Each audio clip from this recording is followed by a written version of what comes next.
1, 2, 3, 4. Screen time, screen time, screen time, screen time. It's my screen time too. Screen time, screen Hello, and welcome to It's My Screen Time Too, the podcast where two moms review the best and worst in children's programming, from Netflix reboots and YouTube shorts to Disney classics and Pixar blockbusters. We watch, you listen.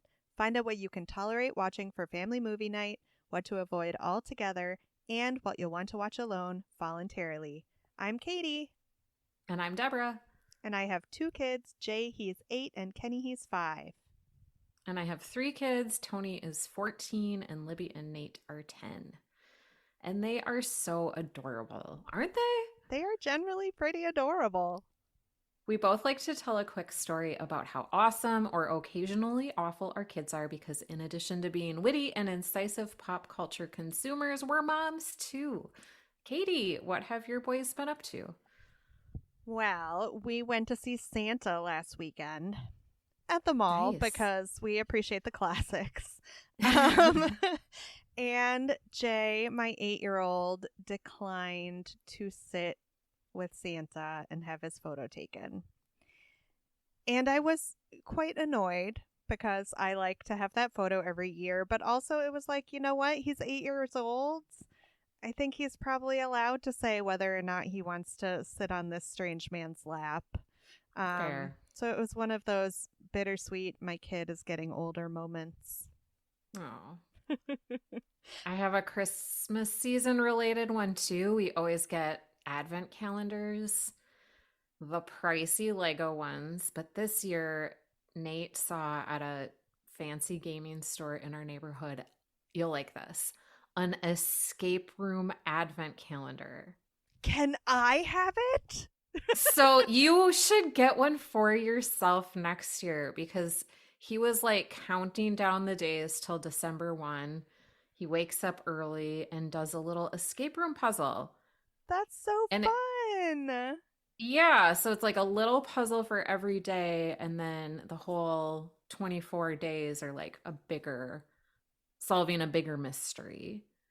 So this is not so much a cute story about my kids as it is an advertisement for an escape room advent calendar, but it's a fun one. I didn't know that existed. Yeah, it's amazing all the cool different advent calendars you can get now.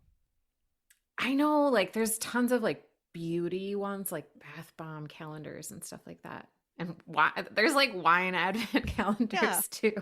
It's not just for kids. Although I truly hate when publications put advent calendars on their annual gift guides because, hello, it's already December. The time for purchasing advent calendars has passed.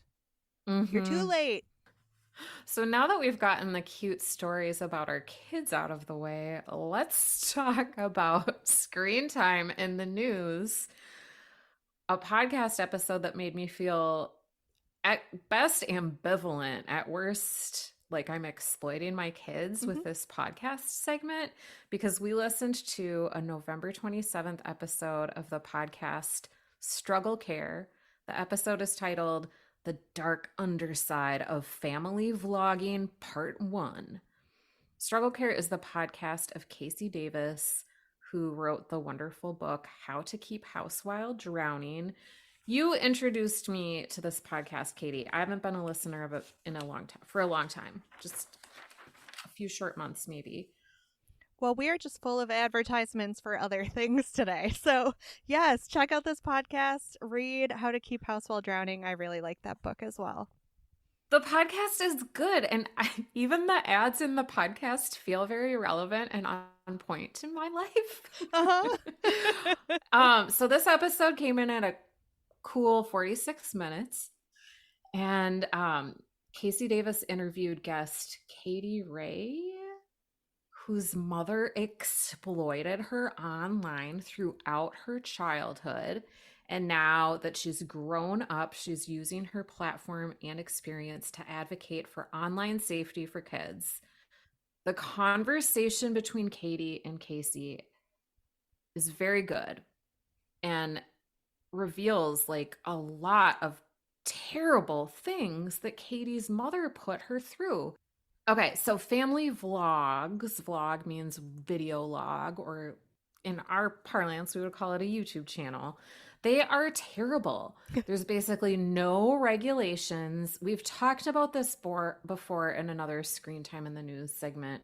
Child actors have all sorts of regulations that protect them. Although not enough, Um, a lot of people would say. Yes. But some, and protecting like the money they earn and how many hours they can work. Like if you watched that really bizarre Nathan Fielder show where he had child actors play like his pretend son, that show I think illustrates it because like they're always swapping kids in and out because they can only work for so long. But kids who like grow up in a family vlogging family, they're working all day long and night. Nothing in their lives is safe from online exploitation. So this Katie is working hard to advocate for protecting children's digital footprints. She's advocated for legislation that protects kids. Ooh, it made me feel very uneasy about our adorable kids segment, even though I usually tell stories that like try to make me look good as a parent and not really identify too much about my kids. What did you think about this article and like your own? I mean, of course, listening to it, you like start to question your own behavior and posts and stuff. Yeah, definitely. It was hard to separate my very personal reactions, as you said, in relation to the stories that we tell at at the top of every podcast episode, and also just my behavior when I first had my kids and was blithely posting on Facebook whenever they crossed a milestone or something I thought was cute happened. But obviously, what Katie went through is a much more extreme version in Mm-hmm. that it was her entire life that was being documented, and it was very much for profit and cachet. Mm-hmm. It's just so icky when the parent is the content creator and the child is the content. It Mm-hmm. just feels so awful. So yeah, I have a I have a speaker in my shower. So I was taking a shower as I was listening to the end of this, and I was like, maybe I should go through and retroactively remove our adorable kid stories from all of our previous episodes. I don't know. I didn't feel like they were exploitative, but she made a compelling point that, like, a story that an adult thinks is cute, when a kid comes to hear it told about them as a teenager, like their potty training exploits, which I am 100% sure I talked about potty training on this podcast, that it Mm. could be extremely mortifying to them down the road. I mean, I don't flatter myself that people will be searching the archives of this podcast in any extensive way, but I don't want to be responsible for causing my kids shame about something they did as kids. Right, right. It's amazing like how much people's behavior has changed in the 14 years that I've been a parent. Because, yes, when my oldest was a baby, it was just normal to share things online. Now I barely show photographs of my kids online. And when I do, I ask their permission. But does a 10-year-old even understand the consequences of having their picture on Facebook? I don't think Right. so. They brought that up in the episode too because Mm-hmm. they were talking about another channel in which a father had stated that he was respecting the wishes of his older kids by removing the content about them, but he was continuing to produce content with his younger kids because they had stated to him that they wanted to be involved. And what does that even mean? What does consent from a child when Mm-hmm. what you're getting is positive interaction with your parent? What what does that even mean? Of course they're going to want the positive interaction with their parent, and they have no concept of what it means for this to be put on the internet at that age. Yeah. It also made me think of Heather Armstrong, aka Deuce, who died earlier this year. And I read her blog a lot when her kids were young, and she would just post like very intimate stories about her family. And oh my gosh, it must be so hard to be those kids. I really missed the early stage of mommy blogging. Like, I remember on our group chat with our friends from grad school, you were all talking about this when this happened, and I was like, who is this woman? Is this someone we went to school with? I don't know. It somehow all passed me by, so I guess I'm grateful for that. You were listening to like really cool music instead of reading mommy blogs. Yeah, and now I don't listen to any music at all, so I had to get it out of my system. But when I first heard the term family vlogging, my first thought was of the Holderness family. Do you know that family? They produce very slick videos. I don't even know if they include their kids anymore, but the first one that came out that really brought the idea of someone documenting their family on YouTube to my attention was this cute little song that they did called Christmas Jammies. Okay. Do you have any memory of this?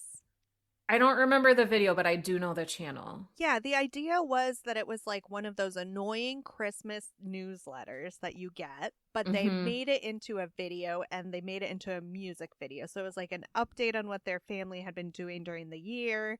And it was adorable, but it was also kind of winky and knowing, like, haha, we know you hate getting these from all your braggy friends. So at the time, I thought it was totally cute, and I didn't think of it as exploitative at all. But their kids were, I don't know, I feel like their youngest kid in that video was probably Kenny's age. Yeah. But I think they've really built it up since then, and they continue to produce videos. I don't know where I was going with that, other than that was my first experience with family vlogging. And you're totally right. Just the way we think about all of this has changed as the technology has existed for longer and the phenomenon has existed for longer. We'll continue to question our behavior on the internet and as it pertains to social media across the board.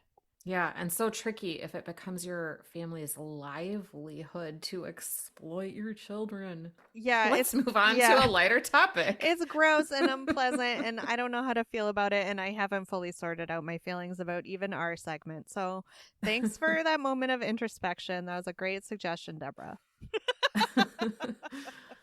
Have you watched any holiday movies that we previewed in our last episode? Well, speaking of those Christmas newsletters that everybody hates to get, I started watching Best Christmas Ever, which, if you recall, was the one starring Brandy and Heather Graham. Where Brandy is like the friend that seems to have everything together, and Heather Graham is questioning the authenticity of her friend's reports. And I didn't make it through the whole movie. Oh no. Not because it was bad, but because, you know, when you're watching movies with kids, like, things have to be chunked up into such small bites. And we started watching it when we were with my parents over Thanksgiving. So, like, now we're not even with them anymore. It's like, what kind of entertainment limbo do we exist in? Anyway, my point about the movie is it really reminded me of the Christmas Vacation movies, in that there was a lot of mature humor. Sorry, I'm going to rephrase that so I can cut it better.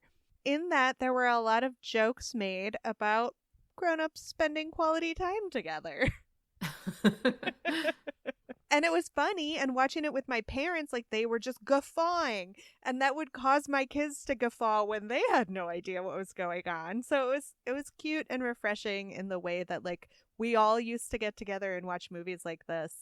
And it was mostly fine. And I definitely wasn't scarred by Chevy Chase ogling Beverly D'Angelo in the Christmas Vacation movies. Right. That's who played his wife, right? I have no idea. If I just pulled that, I'm going to feel pretty good about myself. I'm not going to lie. So it was fun. I don't know that I will finish it just because circumstances. But man, just that moment when my mom let out this humongous cackle and then Kenny just looks around and he just starts cackling. Oh, cute. And it was all because, like, Heather Graham was ogling some guy's forearms. How about you? Have you watched any of them? If May December counts as a holiday film. Ooh, I don't know. I mean, it mentions months. Is that? I watched that on my own. And then I listened to the Daily Zeitgeist, a recent episode, and I'm planning to watch Family Switch this week, but Miles Gray just panned it. Oh, really? I'll still watch it. I don't think my kids have ever seen a body switcheroo movie. They've never seen Like, Freaky Friday? I don't think so. And that's a fun concept when you're a kid. Yeah. Terrifying concept when you're an adult, But I look forward to your review. That'll be fun. yeah, Any other follow-up? no other follow-up. Should we move on to the main event? Let's do it. All right, so I mentioned how we started watching Best Christmas Ever when I was visiting my parents for Thanksgiving in Dallas with the boys. We also went to the theater the day before Thanksgiving to see Wish, the newest Disney animated musical that was released in theaters on November 22nd, 2023. Rated PG, directed by Chris Buck, who also directed both Frozen installments, and I was going to look this up before I sat down, and then I didn't, and now, Fawn Verasunthorn. What do you think?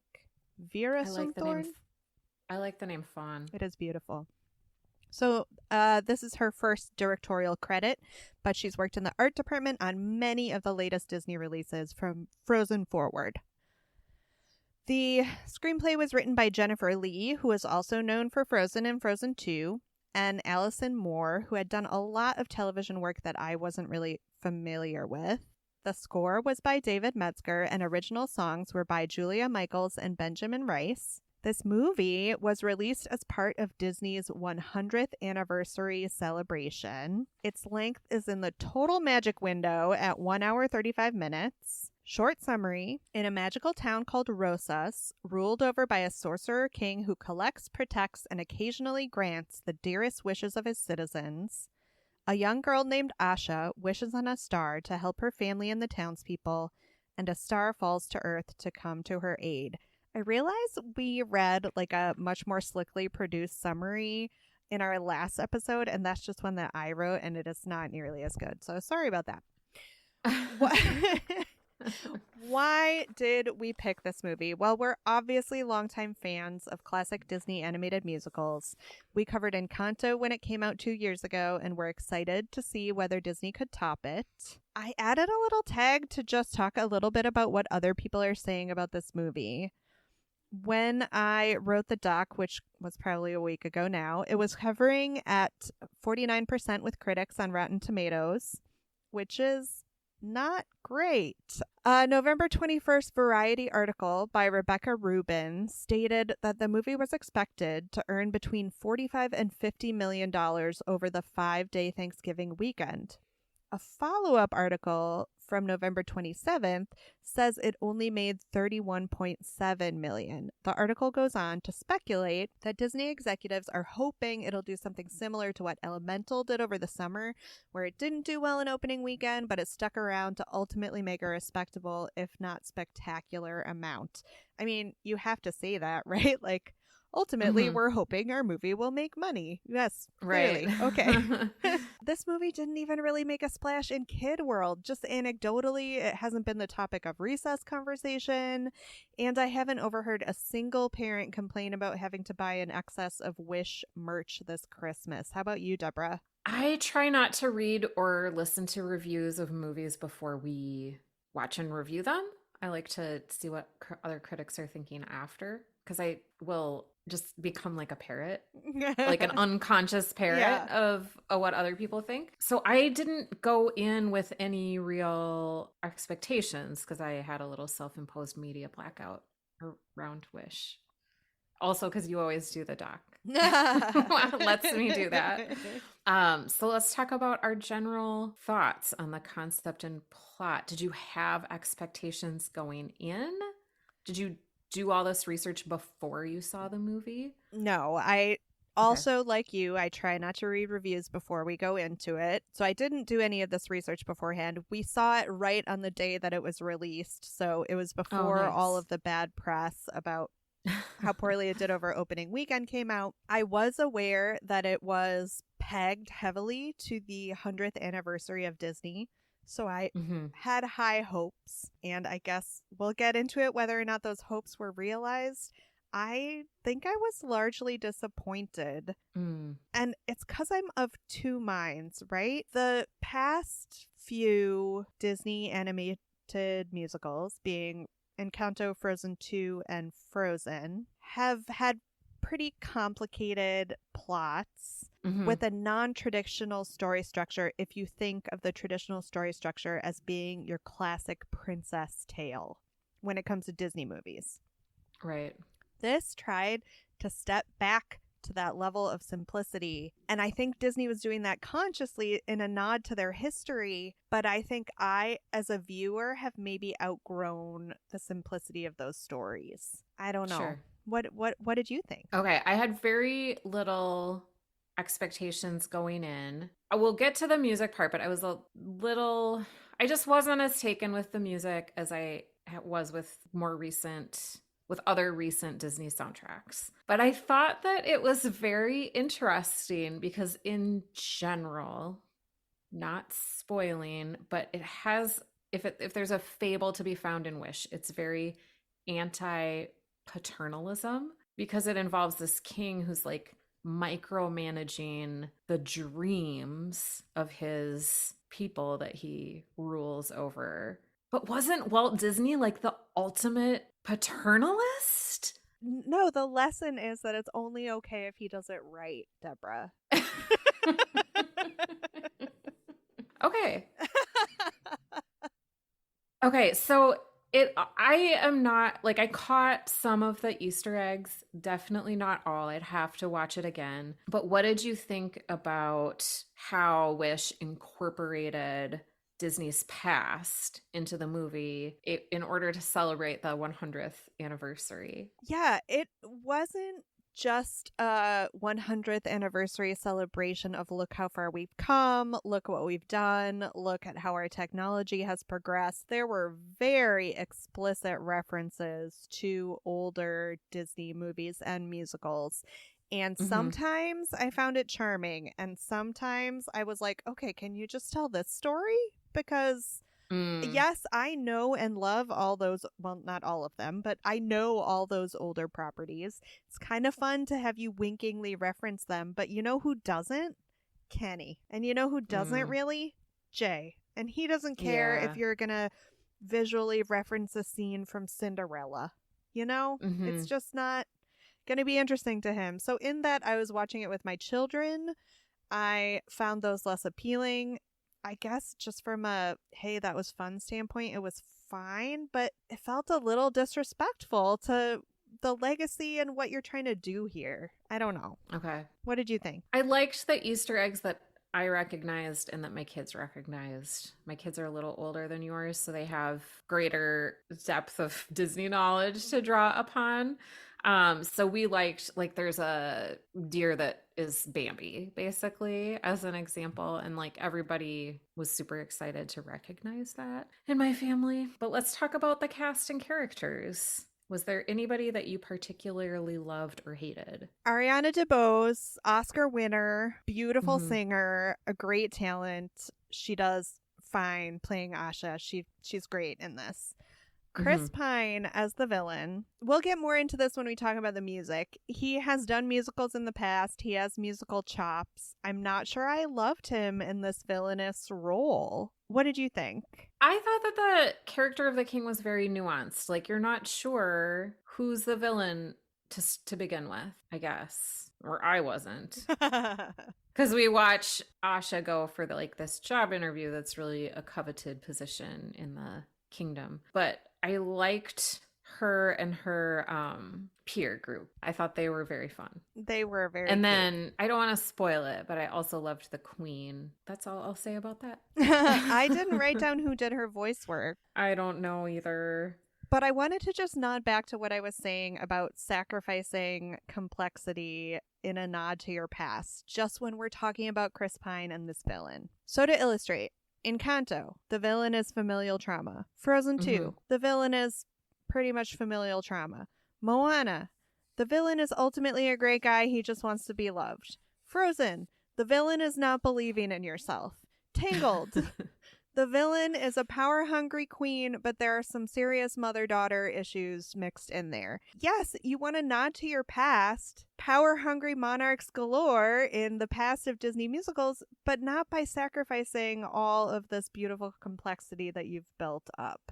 I just felt like by the time they made the turn and it became clear that Chris Pine was the villain, which I don't feel like I'm spoiling for our listeners. I think it's pretty clear in the trailers too. But the turn happens pretty early on, and then it's is just done. Mm-hmm. Okay. It was also nice that Alan Tudyk got to talk in this one because he's known lately in Disney musicals for just making animal squawking noises. Mm-hmm. So that's fun to like hear him use his little voice. Yeah. What did you think about the animation and the overall look of the movie? This is where I thought the nod to the past was very successful because they open with the opening storybook, which is a classic gimmick from the very early Disney princess movies. And the style is very, I want to say painterly, but it's almost more like pen strokes. I don't know. I thought it was really beautifully done. Mm-hmm. Yeah. It does use the classic kingdom architecture, but it's like Turkish style, like the castle, because it takes place in the Mediterranean Sea. So it's not so Eurocentric as the older, it's not so Anglo-Saxon centric as the older Disney movies. Right. Mm-hmm. And the cast is delightfully multi-ethnic. Rosa's is a true melting pot. So I liked those aspects of the look and feel of the movie. I mean, there were some like really beautifully done animation, especially like the dreams of the people are like these little glowing bubbles kind of. And I thought that was very well done. I read an interview with Jennifer Lee, and I'm sorry I didn't write down the source. I think it was an official Disney page. So she, in addition to writing this movie, is the chief creative officer of Disney Animation. So she referred to the look of this movie as, quote, visual watercolor storybook CG look, which is pretty accurate. It's kind of like a word salad of terms, but yes, that makes is sense. what it looks like. Having seen it, totally. Okay, thoughts on the music. Ooh, I have a feeling we got a lot to say here. I just don't understand why, if you're going for a big hit to celebrate your 100th anniversary, make a nod to all the wonderful work you've done in the past. You would be like, you know what? Let's go with someone totally new who's never done this before and is an unproven quantity. Why would you do that? It just seems like a silly choice. Yeah, I mean, the music was objectively good, I thought. There wasn't a stinker in there, but we don't talk about Bruno. Right. There's no Let It Go. Well, we should say, too, that Julia Michaels, who did the music, comes from a pop background. So she doesn't come from Broadway. She doesn't have that musical theater background. That's not to say that she's not an accomplished songwriter. She's written for, you name them, she's written for them on the pop charts. So that's great. But I just wonder if she didn't have the grasp of story structure, because I didn't find any of these songs to be particularly singable after the fact. Yeah, the best one I thought was Knowing What I Know Now, because that had like a really nice percussive beat.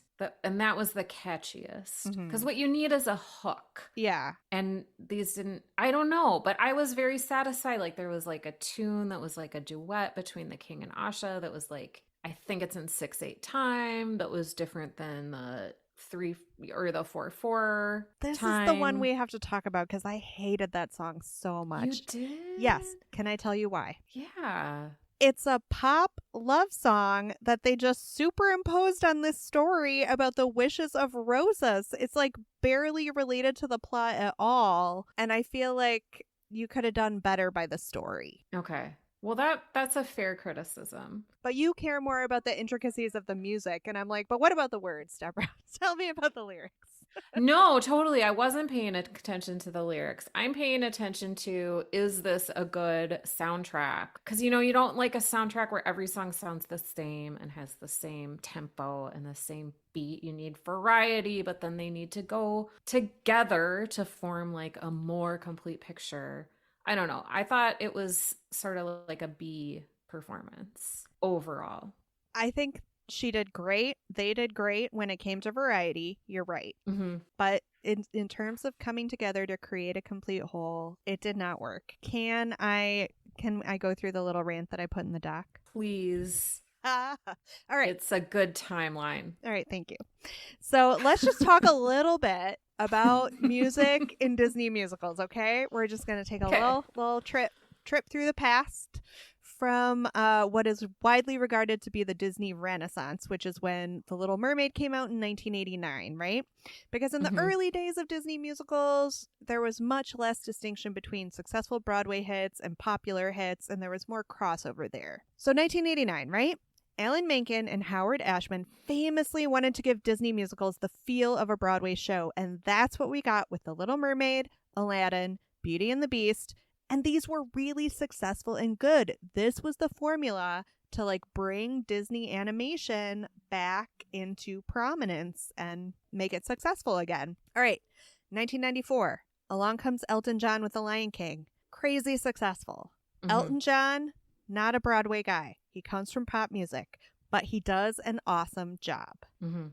1995 through 1998, we walk it back to Menken and a series of different lyricists for Pocahontas, Hunchback, Hercules, and Mulan. You can make arguments for parts of these. I don't think anyone thinks that these soundtracks are as successful as the initial run of Little But Mermaid, there's at Aladdin, least Beauty a and the hit Beast. Oh, for sure, on for sure. each Yes, soundtrack. yes, yes. I would argue that Mulan is awesome. I really like that soundtrack, Mhm. actually. Okay, 1999, we swing for the pop fences again with Phil Collins and Tarzan. Tarzan didn't even use songs in a traditional Broadway style. Characters didn't sing. Collins' songs were more prominent medley backgrounds, but it still killed musicals at Disney for 10 years. Did we go 10 years without a Disney musical, really? Yeah, they started making all non-musicals. Huh. All right, so 2009, 10 years later, we're back with known quantities in Princess and the Frog, Randy Newman, who Disney pulled from Pixar, and I mean, is fine. And Tangled, once again with Menken, and this time lyricist Glenn Slater. 2013, starting with Frozen, they've relied once again on top talent from the world of Broadway musicals with the Lopez's husband and wife duo. Robert Lopez, if you didn't know, he co-created Avenue Q and Book of Mormon, so there's Broadway cred in there. And then also with Lin-Manuel Miranda for Moana and Encanto, who of course is famous for In the Heights and Hamilton. Why return to pop when it's really only worked for them once? And I will say again, why do it now for your 100th anniversary? Mm-hmm. Just Yeah. make the safe choice. Mm-hmm. Give the people what they want. And then if you want to experiment, do it next year. Oh, I wish you could be a consultant for Disney and just tell them what's up.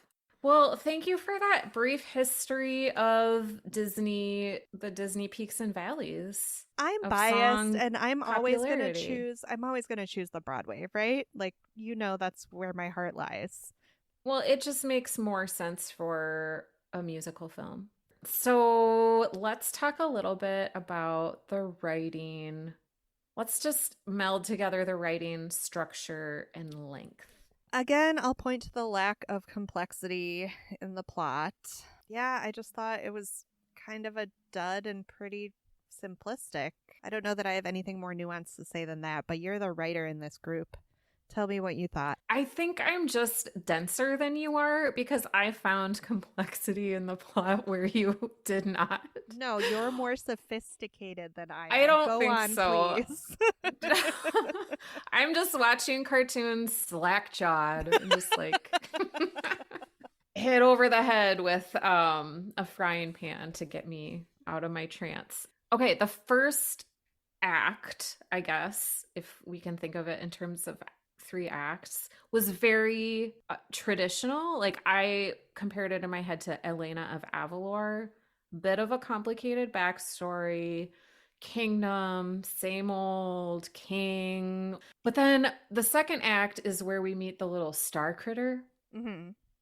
And the animation changes a little bit and the story really blossoms. And I thought that was great. And that was when I started to catch more of the Easter eggs. Mm-hmm. I think there were Easter eggs before that. I just didn't get them.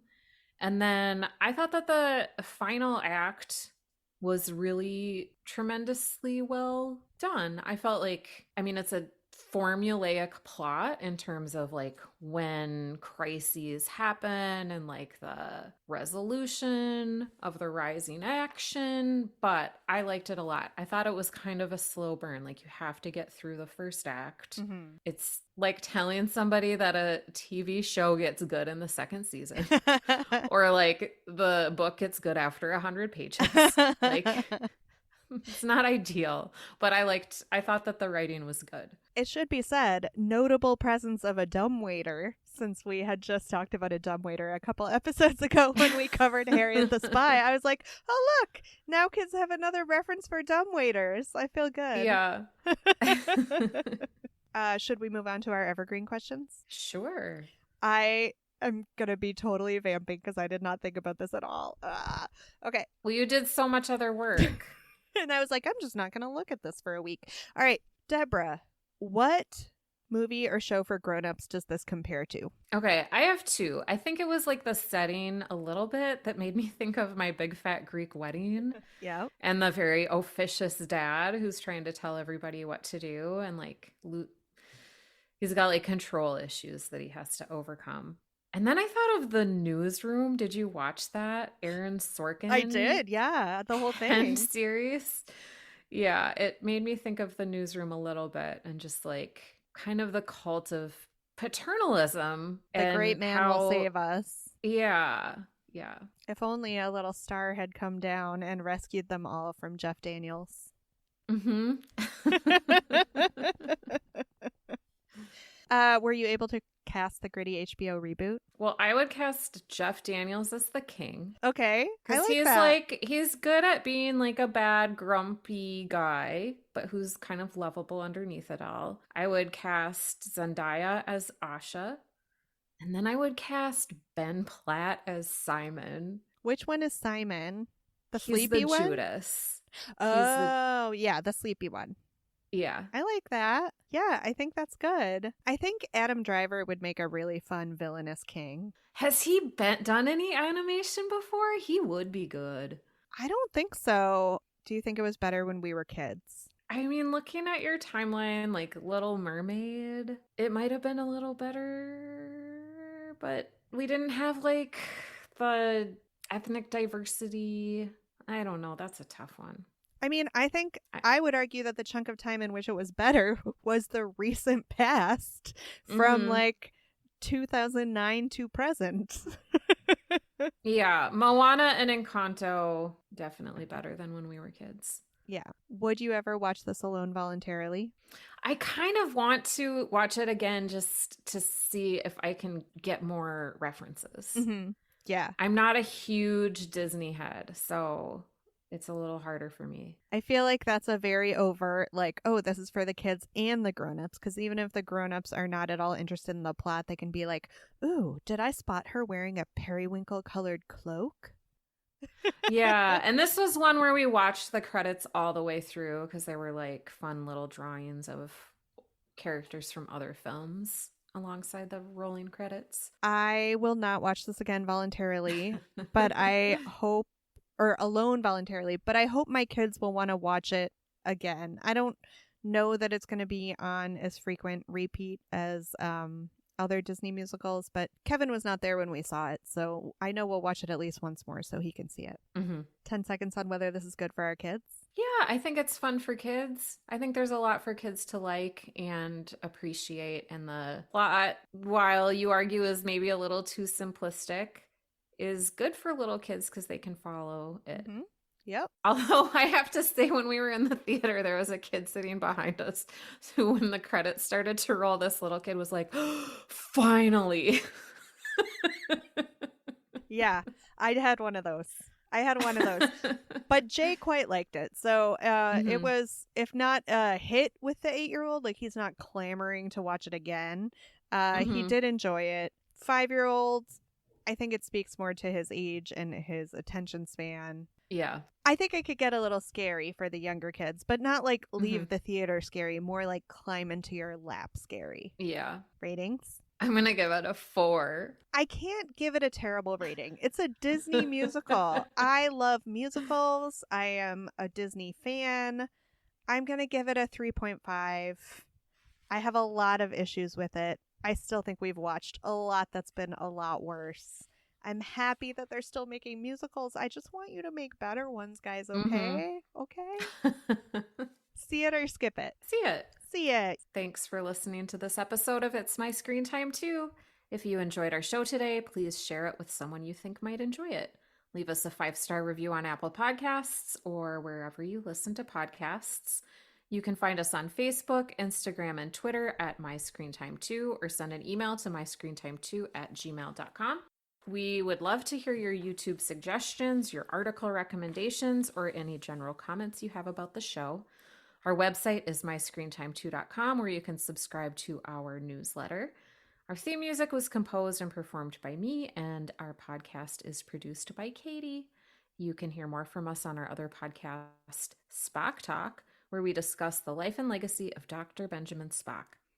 Tune in next time for more real talk about the movies and TV we watch with our kids because we have to, and sometimes because we like to. Bye. Bye.